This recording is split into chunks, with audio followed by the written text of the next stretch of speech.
What's up, everybody? This is Paul, the Country Hipster, coming at you from the Ottsville Record Garage. What we have here today, if you follow us on TikTok and if you subscribe to our YouTube channel, which you should subscribe to the Country Hipster podcast on YouTube, you will notice that we've been, for the last 5 or 6 weeks or so, we've been brewing some beer, my son and I. We are amateur brewers, home brewing at its best. And we started in the end of January. We started an Irish Blonde. Now, to give you a little bit of history of it, my son and I made a bunch of beers for my wedding back in June.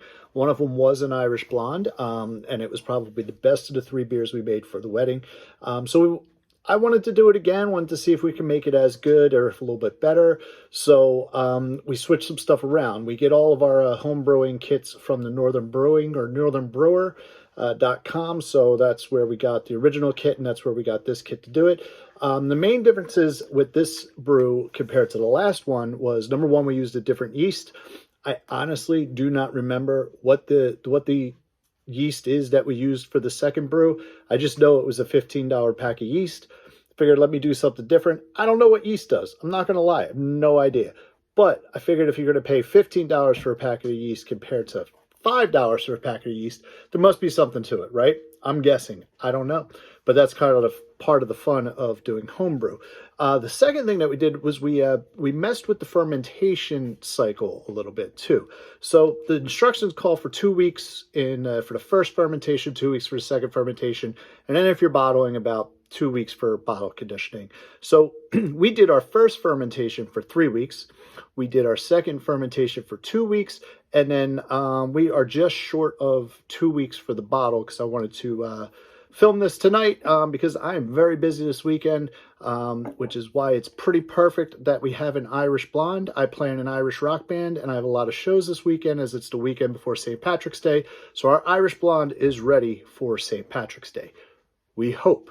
So here we go. First thing I'm going to do, I'm going to pop this guy open. Oh, we got the sizzle, so it is definitely carbonated. I'm going to pour it in my glass, see what kind of head we get on this guy. That's pouring real nice.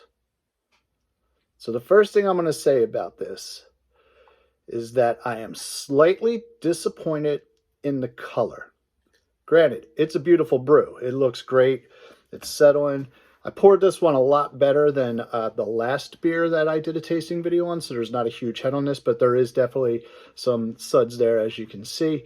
But this is an Irish Blonde, and when you look on the Northern Brewer website, it is literally, it's a yellow beer, right? So ours is not. It's lighter than the batch we had in June. I don't have one for comparison because we drank it all, but it is not what I would consider a true blonde, especially when you look at the pictures. So I don't know if that's because we use a malt extract. We're not doing an all grain. We do use grains for the initial seeping. And then for the malt, we do the malt extract, the syrup. So maybe that's why. I don't know. If you have some suggestions, drop them in the comments as to what can we do to make this a little bit lighter. But it looks cool. It looks more like kind of like a, if you had to compare it to hair, I'd say like a strawberry blonde. But it's definitely more of an auburn than anything. But ultimately, I don't really care what it looks like as long as it tastes good. So let's see what we got going on here.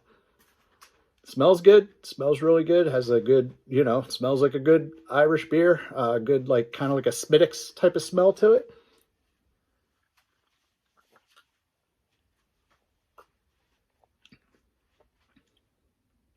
God damn, that's delicious. A couple weeks, actually in December, a couple months ago at this point, we did a Baby's First Christmas Ale, and I was really happy with that. I'm even happier with this. This is good. I don't even know how to describe it. It's just drinkable. It's smooth. It's caramely. It is, it's just delicious. I actually think it is every bit as good, if not better, than the beers that we made for my wedding back in June.